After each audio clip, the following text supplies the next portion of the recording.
Okay, so this is tomato paneer recipe. I'm making these for my kids so that if they ever need to know how I made something. So we start with putting some ghee. Now I'm not very good with measurements, but I usually eyeball things. So this is 2 teaspoons of ghee. We add some butter.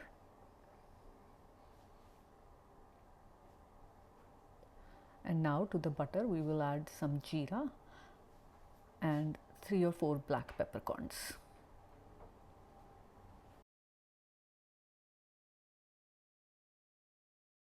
You can also take some kasuri methi, and so the kasuri methi should be crushed in hands so that it releases the flavor of the methi, and add it at this time. In this sabji we don't add too many mota masala, which is the whole spices, because you don't want that coming in your mouth a lot.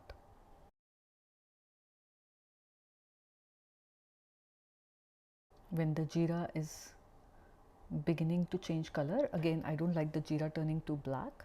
At that time I'm adding Rupak's Shahi Paneer Masala. I just like this brand. If you can't find this, buy any paneer masala. And then we usually use degi mirchi. It gives a very good color, but it is not very spicy. And recently we have stopped using any green chili, so not adding that, of course. To this I'm adding some crushed tomatoes with garlic. So this was around 3 decent sized tomatoes with 2 large cloves of garlic that I've ground up. And of course every Indian cooking person worth his salt will always wash whatever bartan you have and put that water, because we don't like to waste things. It really doesn't make any sense. So now we cook this until for at least 5 minutes, until the oil begins to separate. So that's the thing about Indian cooking, you really learn by watching.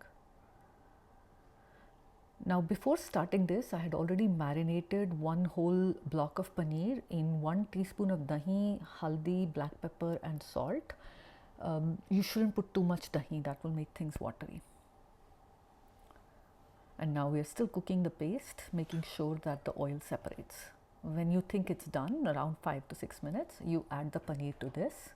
Again, wash the box that you had marinated the paneer in and add that as well. Now you will have to taste the salt, like that's something you have to adjust. So it's a good idea to taste. You're also tasting for the tomatoes being completely cooked, because otherwise you feel the rawness of the tomatoes. So I've added a little bit of garam masala at that point. And again, you cook until it looks right, so the oil separates. You really have to learn by watching. So that's a very important part of Indian cooking, and that's it. We are done. It's a really easy recipe.